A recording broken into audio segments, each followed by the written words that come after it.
Fahaqqiq qaulaka bi'amalik, maka nyatakan ucapanmu dengan amalmu. Nyatakan ucapanmu dengan amalmu. Jangan kur ngomong tok, tapi buktikan dengan amalan. Jangan hanya janji-janji saja, tapi ternyata napa mboten wonten buktine. Aja kur kampanye tok, tapi laka nyatane. Ya, surat dadi kotane. Sing dadi umbruse. Wa amalika biniyatika, dan nyatakan amal kamu itu biniyatika dengan niat kamu. Ya. Wa ikhlasika, dan juga dengan keikhlasan kamu. Kepengin amalannya beres, niatnya beres. Niat berhubungan dengan keikhlasan juga. Wa niyataka wa ikhlasaka bitasfiyati dhamirika wa islahi qalbika, dan niatmu serta keikhlasanmu itu dengan membersihkan nurani dan memperbaiki hati kamu. Nyatakan niat kamu, keikhlasan kamu dengan apa? Dengan membersihkan nurani dan memperbaiki hati kamu. Jadi hadirin, kalau kepengin apa ya istilahnya bukan hanya dengan ucapan saja, tapi dengan perbuatan. Perbuatan pun itu harus bergantung dengan niat dan keikhlasan. Niat dan keikhlasan itu juga dengan cara Pak membersihkan hati atau nurani serta memperbaiki hati kamu. Nanti baru beres semuanya. Kenapa kok hatinya hadirin? Fa innal qalba, sebab sesungguhnya hati huwal aslu wa alihil madaru, sebab yang namanya hati adalah pokok. Hati adalah hal yang utama, wa alihil madar, dan semuanya itu berporos di hati. Semuanya berpusat di mana? Di hati. Muter anjoke hati. Semuanya lagi larinya ke hati. Amal panjenengan hati kaitannya, ikhlas kaitannya dengan hati. Wa alaihil madar, semuanya berporos dengan apa? Dengan hati kita hadirin. Hati ini huwal aslu, dia ini pokok dan juga poros. Wa fil hadis, di dalam hadis Nabi Muhammad SAW bersabda, ala inna fil jasadi mudghah, idza salahat saluha sairul jasad, wa idza fasadat fasada sairul jasad, ala wahyal qalbu. Ala ketahuilah, inna fil jasadi mudghatan, sesungguhnya di dalam tubuh itu ada segumpal daging.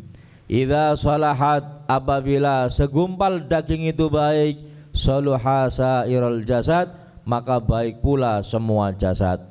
Wa idza fasadat, dan apabila segumpal daging itu rusak, fasada sairul jasad, maka rusak semua jasad tersebut. Ala wahyal qalbu, ketahuilah segumpal daging yang dimaksud yang ada di dalam tubuh manusia namanya al-qalbu, namanya hati. Fawajabal ihtimamu bih, maka wajib menaruh perhatian dengan hati tersebut. Wajib memperhatikan urusan hati. Wa sarful inayati ila islahihi wa taqwimih, dan juga wajib mengalihkan perhatian untuk memperbaiki hati dan untuk menegakkan hati. Wa huwa a'nil qalb, ya, dia maksudnya hati ini sari'ut taqallubi, paling cepatnya berubah. Kenapa kita disuruh memperhatikan hati? Ya, lagi-lagi hati, niat berkaitan dengan hati, kemudian keikhlasan berkaitan dengan hati, amal berkaitan dengan hati. Apa sih, kenapa sih kita harus memperhatikan? Harus benar-benar diperhatikan, sebab hati itu sari'ut taqallub. Hati itu cepat berubah. Hati ini disebut qalb karena apa? Ya taqallab, berubah. Ati diarani qalb karena apa? Cepat berubah. Katsirut tirab, dan juga banyak gonjang-ganjingnya. Ati ke gampang goyah. Hatta qala alaihi salatu wassalamu fi, sehingga baginda agung Nabi Muhammad sallallahu alaihi wasallam bersabda di dalamnya, innahu asra'u taqalluban minal qidri idza stajma'at ghilyanuha. Kata Rasulullah, hati itu, hati, tahu hati? Hati, ngerti hati? Ada di mana? Ada di mana hati kita? Atur. Pernah weruh? Yakin ya? Punya hati tapi ya? Masih punya hati? Alhamdulillah. Itu hati hadirin ya. Asra'u taqalluban, paling cepat berubah.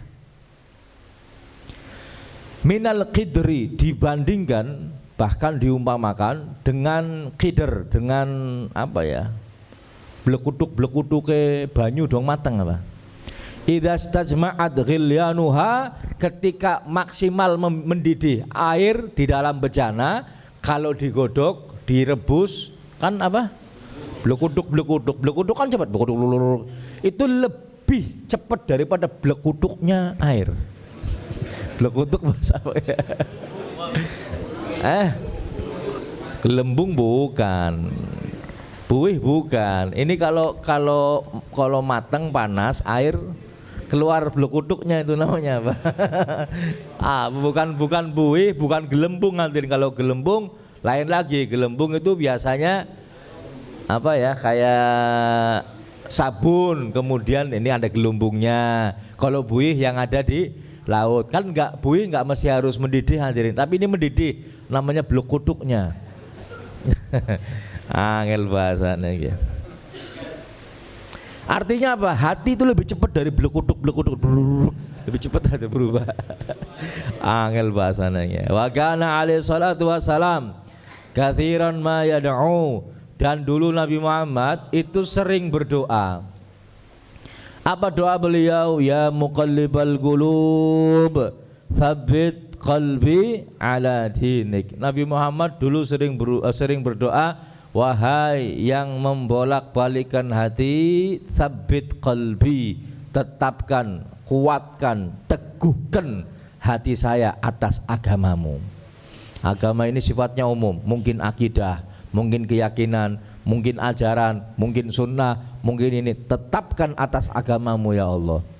Saya mikir hadirin, kalau orang yang paling sempurna imannya seperti Nabi Muhammad saja berdoa dengan doa seperti ini, artinya Nabi Muhammad takut kalau hatinya berubah. Lalu bagaimana dengan kita hadirin? Mulanya nyong ora heran hadirin kalau ada orang kok cepat berubah, karena memang hati cepat berubah hadirin. Kalau kita enggak istiqomah hadir majelis ilmu, enggak istiqomah baca zikir, enggak istiqomah baca ya muqallibal qulub, enggak istiqomah baca la ilaha illallah, enggak istiqomah dengan perbuatan-perbuatan baik, mohon maaf hadirin, hati itu gampang sekali berubah. Gampang sekali. Ya, lebih cepat dari apa tadi? Blekutuknya itu. Angel ya bahasanya itu. Beb, ada orang dulu seneng Habib, sekarang benci Habib. Orang heran. Kenapa? Karena hati cepat berubah. Beb, ada orang dulu kalau ngaji kopiahnya putih terus. Saya kira nganggo kopiah bluwuk terus, Beb. Kenapa? Wedi ini nganggo kopiah putih. Hati cepat berubah hadirin. Hati cepat berubah. Hati-hati kalau panjenengan sudah mulai berubah karena ngikuti orang, karena ngikuti hawa nafsu orang, karena ngikuti keinginan orang lain, hati-hati. Ini orang yang mudah berubah hadirin. Mulane dadi santri, jadi orang Islam gue sing istiqomah, ndak gampang ke bawah kanan, ora gampang ke gawa kiwa, aja melu-melu ngulon, ngetan melu ngetan, ana wong iki melu kaya kiye, ana wong benci Habib melu benci Habib. Ya, ini orang ikut-ikutan hadirin. Kenapa? Nggak punya prinsip, hatinya gampang berubah. Dan memang seperti itu hadirin. Mulanya bahaya. Makanya bahaya. Terus bagaimana Beb? Makanya sering berdoa, istiqomah di majelis ilmu. Dan hati ini benar-benar, wah ini, dan yang merubah hal ini bukan kehendak kita. Hati ini berubah kehendak siapa? Kehendak Allah Subhanahu wa taala. Oh Bib, kalau kehendak Allah berarti saya baik dong Bib. Oh belum tentu hadirin. Kalau Allah kehendaki panjenengan binasa ya binasa. Belum tentu panjenengan dikehendaki Allah hatinya berubah dengan sesuatu kemudian panjenengan dianggap baik. Enggak. Bisa juga panjenengan, mohon maaf, naudzubillah min dzalik, dikehendaki hati panjenengan enggak iman kepada Allah dan Rasulnya, dicabut imannya, hatinya berubah, kemudian bukan kembali, kemudian mengimani ajaran yang lain. Kan Allah yang menggerakkan hadirin. Apa itu baik buat kita? Enggak hadirin. Allah sedang membinasakan kita. Allah sedang membinasakan kita. Wah, saya seperti ini Bib sekarang jadi ahli maksiat, itu bukan kehendak saya Bib, kehendak Allah.